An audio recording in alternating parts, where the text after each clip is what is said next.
সবাই ভাতা নিন, ভাতা ছাড়বেন না। এ ভাতা সরকার দিচ্ছে, কোনো পার্টি দিচ্ছে না। দিদি নতুন একটা ঢপের কীর্তন করবে, সে উকিলের দিদির এজেন্ডা চলবে, মোদির এজেন্ডা চলবে। এমন এমন ঘোষণা করেছে মমতা ব্যানার্জি, যেখানে রেলই নাই, বলছে রেল স্টেশনে লুটপাট চলছে, সবুজ জায়গা নাই, খালি জায়গা নাই, সব বেচে দিচ্ছে, ওই বেচে বেচে চলছে। এখনো ভাগ্য বলা আমাদের গঙ্গাটা টিকে আছে, কখনো গঙ্গা ভরাট করে বেচতে লেগে যায়। আমি তো দাবি করেছিলাম বহরমপুর, লালবাগ, জিয়াগঞ্জ, সাগরদির একটা অংশ নিয়ে কর্পোরেশন করা। ঠিকই তো, অভাব, যা পাই তাই লাভ। হ্যাঁ বলছি তো, অভাব, চূড়ান্ত অভাব, চূড়ান্ত দারিদ্রতা, চূড়ান্ত বেরোজগারি, চূড়ান্ত বেকারত্বের এগুলো প্রমাণ সব। চূড়ান্ত বেকারত্ব, যে কথাটা আমরা বলছিলাম সেটা সত্য হলো। সবাই ভাতা নিন, ভাতা ছাড়বেন না। এ ভাতা সরকার দিচ্ছে, কোনো পার্টি দিচ্ছে না। তৃণমূল চাইবে প্রমাণ করতে পার্টি ভাতা দিচ্ছে না, সরকার ভাতা দিচ্ছে। সরকার আমার আপনার সকলের, আমাদের টাকা থেকেই আমাদের ভাতা দিচ্ছে। গঙ্গা জলে গঙ্গা পুজো হচ্ছে, মাছের তেলে মাছ ভাজা হচ্ছে। এটা তৃণমূলের টাকা নয়, এটা যেন সকলের মাথায় থাকে।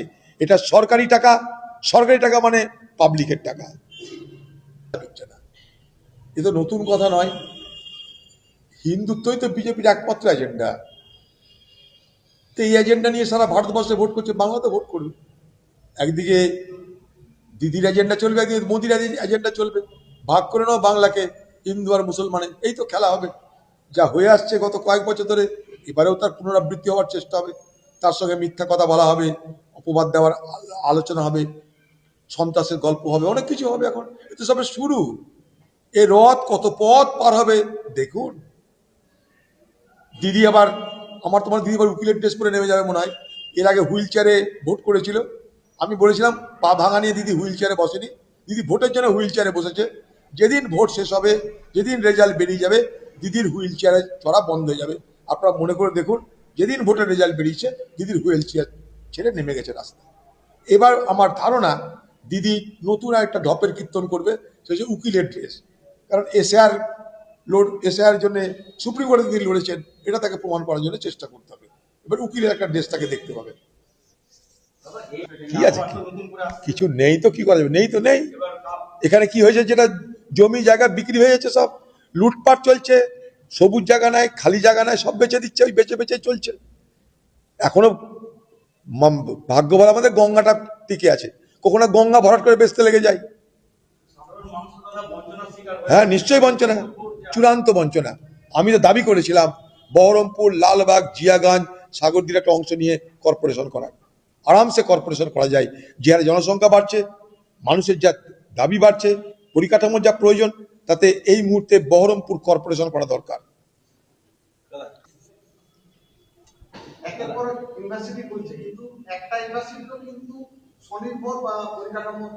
নামের বদল, আমি কি বললাম, নামকরণের বদল। মুর্শিদাবাদ জেলার মানুষের হুকে পড়ে নামকরণ বদল করেছে, আর কিছু করে কি হবে? সেই একই বিল্ডিং, একই কাঠ, একই টেবিল, একই চেয়ার, নাম বদলে দিয়েছে। কেউ রথযাত্রা করবে, কেউ পদযাত্রা করবে, কেউ মিথ্যা কথা বলার জন্য যাত্রা শুরু করবে। যেমন ঘরে ঘরে মিথ্যা কথা দেওয়ার ব্যবস্থা হবে, ঘরে ঘরে ভয় দেখানোর ব্যবস্থা হবে। বিজেপিদের হিন্দুকে বলবে ভাই রথে চর, ভোট দে আমাদেরকে, এই তো গল্প।